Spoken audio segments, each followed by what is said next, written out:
Hello, this is Jason Kendall, and welcome back to my discussion on white dwarfs. Last time I chatted about the nature of Sirius B and its properties as discussed early in the 20th century. It was found that white dwarfs were really small compared to other stars, approximately the size of Earth, where they were extremely hot and they're extremely dense, packing roughly the mass of the Sun into something 1 million times smaller in volume. This leads white dwarf stars to have an immense surface gravity, over 1 billion times that of the Earth's surface. I've been doing my race walking, so I'm down to about 150 pounds. But on Sirius B, I would weigh 50 million tons. Sadly, no prescription of GLP-1 will help with that. Taken another way, if one could somehow stand on the surface of a white dwarf and drop a hammer, just like Apollo 15 astronaut Dave Scott did on the moon, the hammer would accelerate to 6,500 miles per hour in that 1 meter drop. Well, so would Scott's eagle feather too, but that's another analysis for a different day. It is this surface gravity that will now play the major part of our current discussion. White dwarf stars were a big puzzle to astronomers back in 1915, and the only way to solve that puzzle was to gather even more data and observations. The two key tools in all astronomical observations are spectroscopy and parallax. The early part of the 20th century filled out the general HR diagram of all known stars with visual stellar spectroscopy, a derived luminosity, and a measured parallax to find the absolute magnitude of stars. White dwarf stars are the strangest outliers on the lower left of this diagram. The known population of white dwarfs grew rapidly over the last 100 years, with a big boost in the last decade with the Gaia mission's results. A proxy for spectroscopy is relatively narrowband photometry in multiple filters combined, again, with parallax observations. Given that all stars below their atmospheres, which create the spectral types, are near-perfect black bodies in near-thermal equilibrium, if we take the difference in brightness between two filters, which astronomers call color, and compare that to the absolute magnitude of one of those filters, you get what we see here. A color magnitude diagram of over 25,000 white dwarfs in the 2023 Gaia Data Release 3 set. This shows a white dwarf main sequence with a clear split down the middle. This split I'll talk about in a later video about the cooling and crystallization of white dwarfs. Gaia's high-precision photometric observations of white dwarfs are critical for the study of bulk properties of white dwarfs by getting large statistical data sets. But astronomers always like to know what's really going on with a particular star by measuring its spectra. Here we see main sequence stars arranged according to their Morgan-Keenan spectral classification type. Hottest are the O stars, coolest are the M stars. The three prominent lines indicating absorption by hydrogen that you see in the B, A, and F stars can only be made if the star is in a specific range of temperatures. The temperature is related to both the difference in brightness between two filters and the exact spectral lines we see. I'm now representing these spectra graphically with a superimposed pair of boxes, one for the Johnson B filter and one for the Johnson V. Because of the general blackbody continuum that underlies the absorption line complexity, it's pretty easy to see that the O-type star, blue across the top, is brighter in the B filter than the V. It's flipped for the red M-type star. I talk about this a lot in my video about the HR diagram. But how do the spectral lines match up with the temperature? Can we measure temperature of the star only from these lines? Here we now see a graph that depicts the rough strength of solar abundant stars' absorption lines for various spectral classes. Looking at just hydrogen, what does that light blue curve mean? Hydrogen is just one proton with a tightly bound electron. There are many orbital shells for that electron to live in. In the coolest environments, we should expect nearly all the electrons to be in the ground state.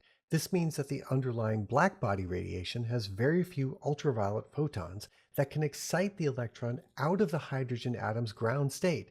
That's what's represented on the low end of the light blue curve on the right-hand side. As we look at hotter stars, i.e. going left, more and more photons exist that can excite the electron out of the ground state and into the upper orbital levels, until we get to the maximum around the A0 type stars. Hotter than this point, we now begin to get more and more photons that can ionize the electron out of the atom entirely. This means the line strength will now decrease because there now exist fewer and fewer neutral hydrogen atoms. until, on the left, in the middle O-type stars, all the hydrogen is completely ionized, completely removing the absorption due to neutral hydrogen.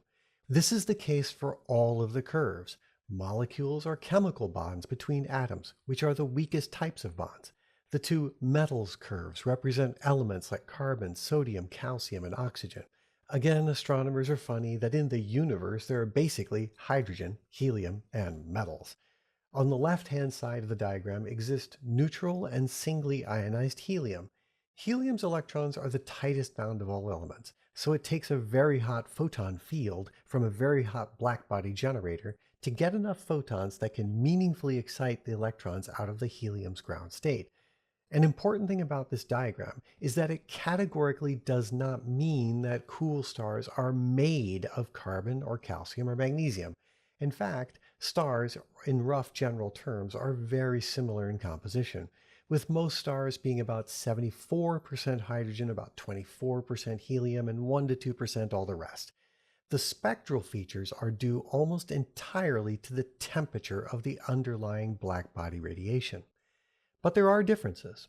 On the HR diagram, we saw the main sequence, and then we saw the giants, which live above and to the right of the main sequence. These stars are much more luminous because of their large surface areas. The energy generation down in their cores is also more vigorous than their main sequence counterparts.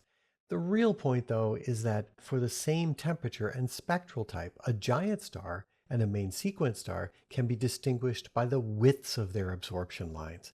As we see in these two superimposed stars from standard stellar spectra, the A01 star, the blue line, is a giant star, and the A05, the red line, is a main sequence star. These are both A0 spectral type, so both have prominent hydrogen absorption features. So why are the widths of the giant stars lines so much narrower than the main sequence stars? The giant star is really large, so the density of the atmosphere from which the absorption lines are made is very low. This low density and low surface gravity compared to a main sequence star means that we're seeing is near perfect absorption line, affected lightly by what we call natural broadening, and most importantly, thermal broadening. Natural broadening arises because atomic energy levels don't have perfectly defined energies due to the excited states having finite lifetimes. According to the Heisenberg energy time uncertainty relation, the absorbed or emitted photon has a small range of possible frequencies rather than one exact frequency. But even in giant stars, this is not a big effect. The width of the giant star's absorption lines is mostly due to thermal Doppler broadening. The atoms in a hot gas have a lot of random thermal motion.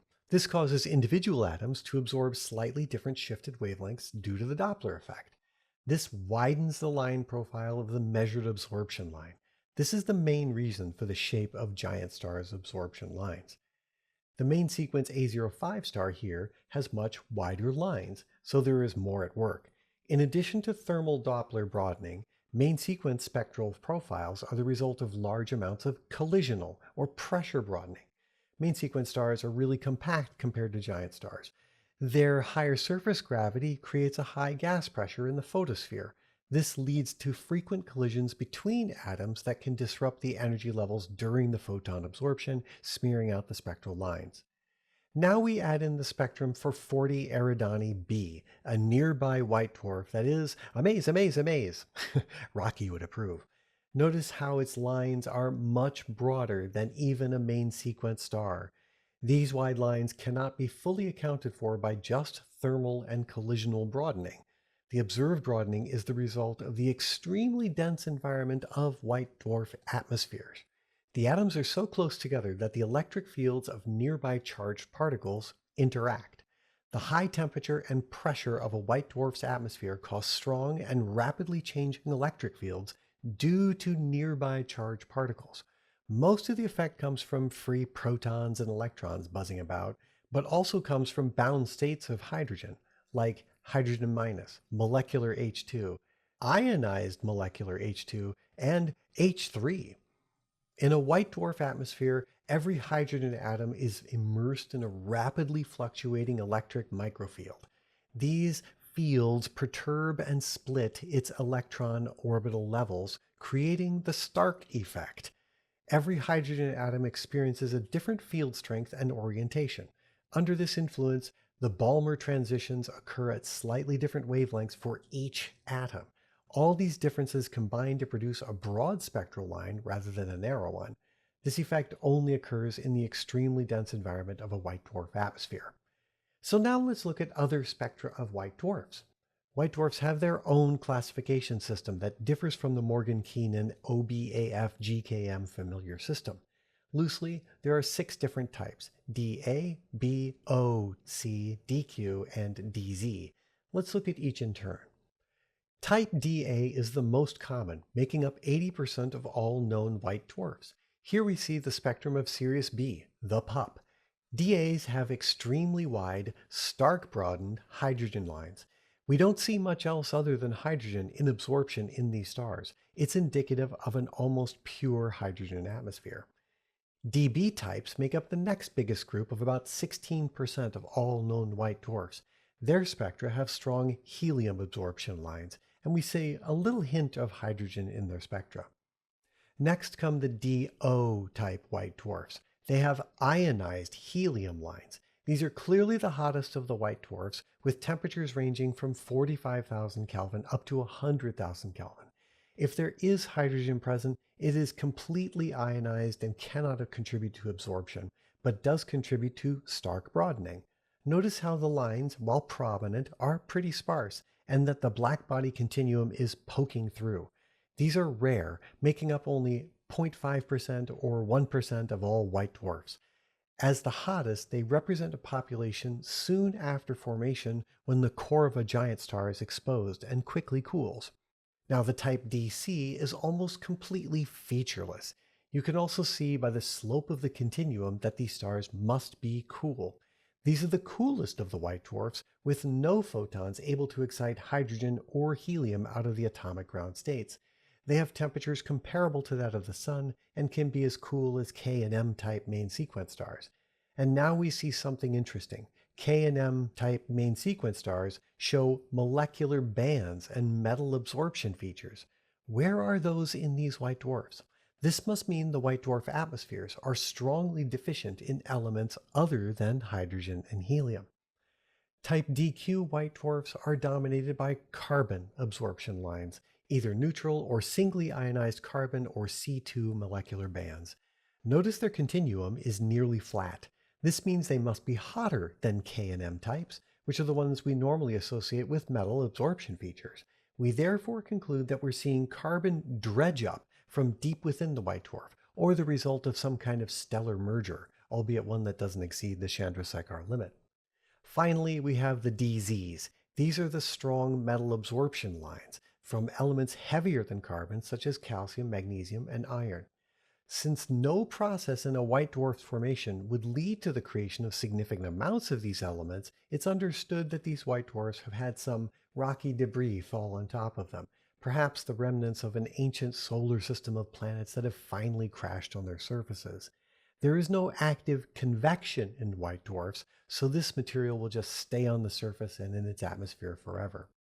It's important to note again that DA types make up 80% of all white dwarfs, with DBs making up 16 or so percent. DO, DC, DQ, and DZ types are rare and represent short time periods or extreme circumstances or just the passage of time. So where do all these spectra come from? A typical white dwarf is thought to be principally composed of carbon and oxygen. But hydrogen and helium rise to the surface to form a tiny atmosphere, and this is what shows up in the spectroscopy of white dwarfs. 80% of white dwarfs have prominent wide hydrogen absorption lines, and the next most populous absorption line comes from helium. Whatever we see to be the dominant element, whether it is hydrogen or helium, is about 1,000 times more abundant in the atmosphere than all other elements in its atmosphere. A white dwarf's high surface gravity causes this purity by gravitationally separating the atmosphere, so that heavy elements sink below, leaving the lighter elements on top. This atmosphere is only part of the white dwarf visible to us, so it is completely responsible for the appearance of the absorption features of the spectra.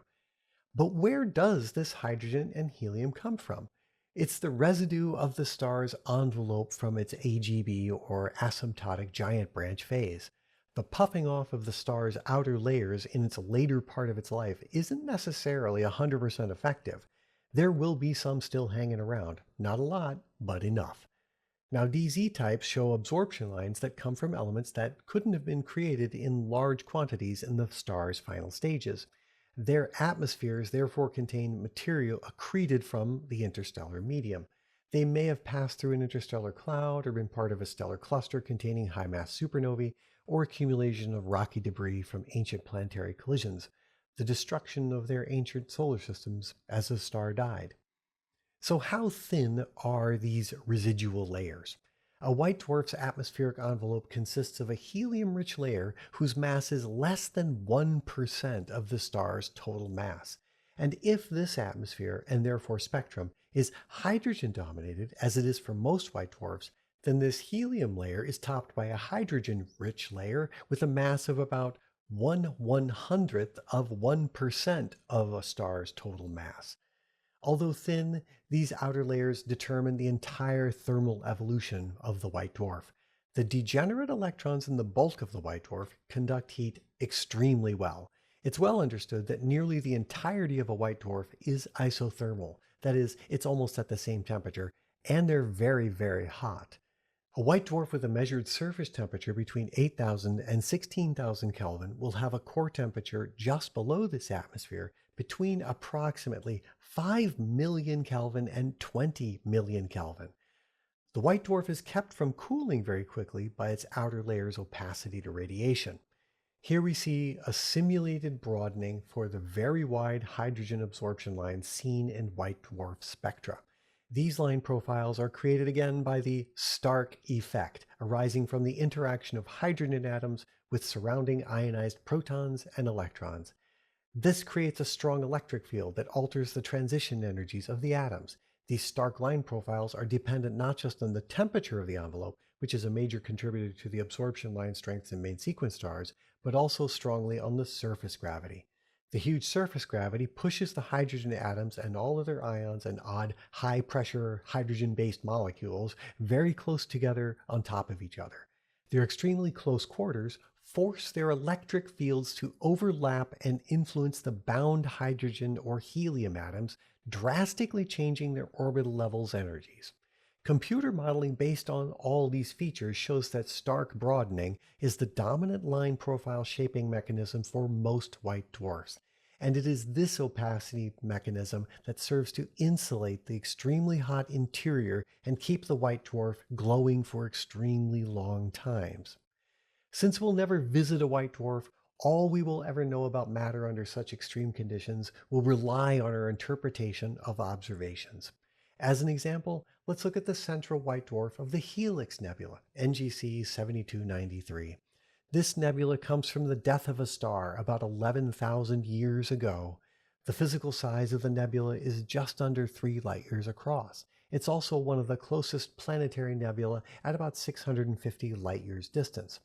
For it to be this big in that short a time, the gases must be expanding away from the central star at a rate of about 40 kilometers per second, or for those who must use miles, about 25 miles per second. These gases have been measured to expand at a rate that would cross the continental United States in less than 2 minutes. Glowing down at the center of this maelstrom is the central white dwarf, easily seen in this Hubble Space Telescope image. Its spectral type is Da0, meaning it's on the extremely hot end of the Da type, with a measured temperature of about 120,000 Kelvin. This is 20 times hotter than the surface of the Sun. A thing that hot should be really bright, since the luminosity scales as the temperature to the fourth power. This thing should be 160,000 times brighter than the Sun. It should be the brightest star in our sky, but it isn't, because the radius is only 2.5% that of the Sun, or about 3 times the size of the Earth.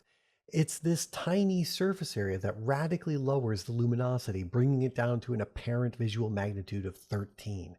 Its relatively large size compared to other white dwarfs means that its mass is about 2/3 that of the Sun.